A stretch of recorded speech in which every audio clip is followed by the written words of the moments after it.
Hello, everyone, and welcome to a new session of IELTS. Today, writing part 2. And in particular, we are going to talk about an opinion essay, a problem-solving essay, and an advantages and disadvantages essay. So let's start with an opinion essay. Is a structured piece of writing where you express your viewpoint on a specific topic, supported by logical reasoning and evidence, which means you have to think about it and give your opinion and also provide evidence for that.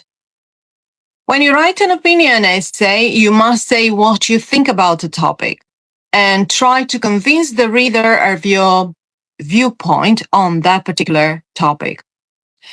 To do so, you should introduce the topic and state your opinion. So you say the topic is this, and I agree with this, or I don't agree with this, or I think it's true, or I think it's false. Give 3 reasons to support your view. Some people try to give a lot of reasons. That's not relevant. Try to stick to 2-3 good reasons and provide examples.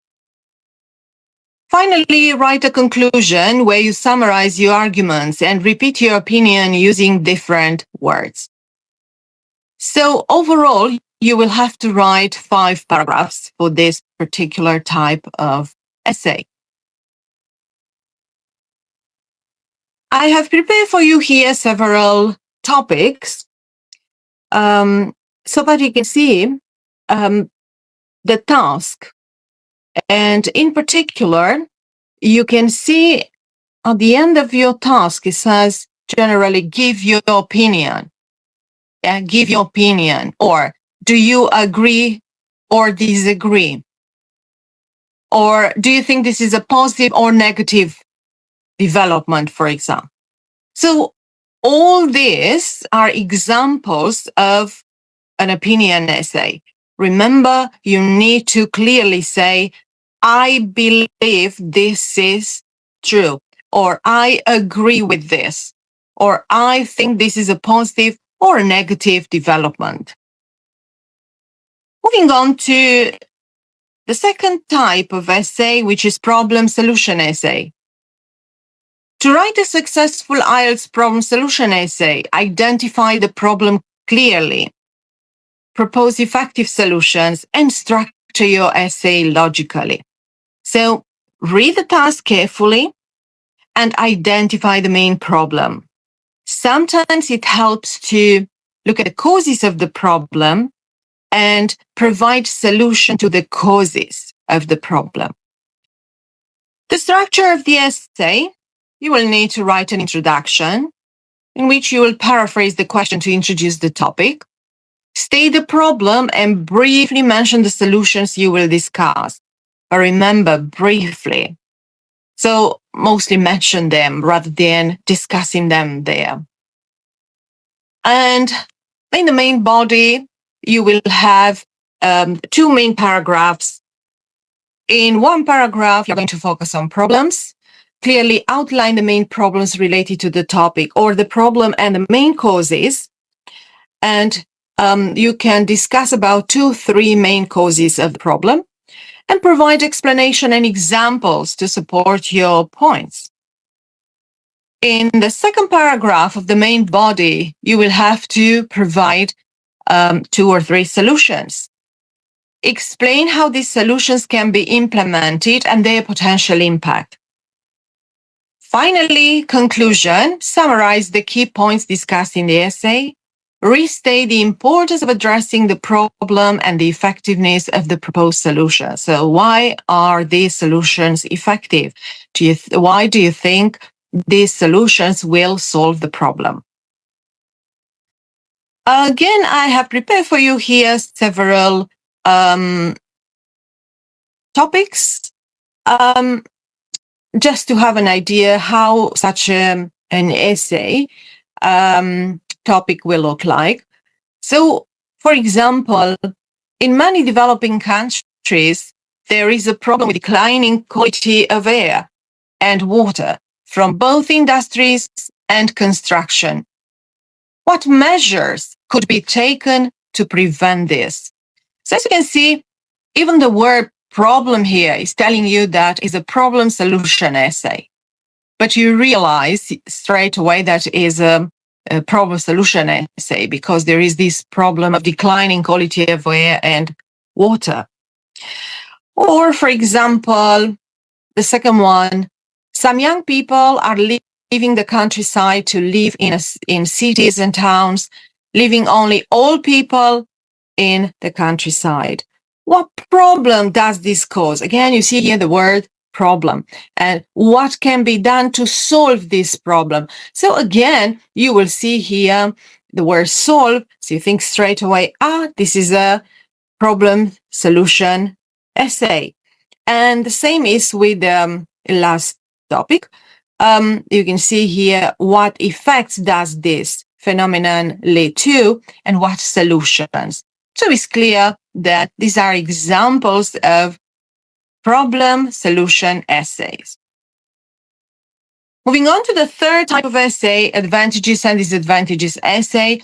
And you will be asked here to write about the advantages and disadvantages or about the benefits and drawbacks of a given topic. Or, for example, pros and cons.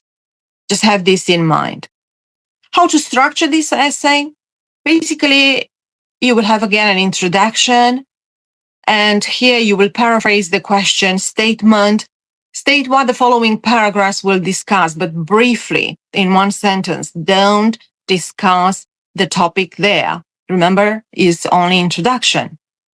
And mention your viewpoint if asked in the question. If you are not asked, don't mention, I believe, I think this is like this. And continuing with body, with the main body of the essay, you will have again two main paragraphs. In the first paragraph, you'll discuss the advantages, and you can provide about 3 advantages. Explain also the benefits with examples in 2-3 sentences. And in the second paragraph, discuss the disadvantages, about 3 disadvantages, and again, explain the drawbacks with examples in 2-3 sentences. So basically, one mistake students make is that they only mention some advantages, but they don't discuss them. They don't provide examples. And it's the same with disadvantages. They just say some disadvantages are, and then they write disadvantage 1, disadvantage 2, disadvantage 3, but they don't develop the topic. And this is why they lose marks. Conclusion. Summarize the benefits and drawbacks discussed in the essay. Again, only summarize them. So provide brief information and mention your viewpoint only if asked in the question. If not, you don't need to say anything. Some examples of this type of essay.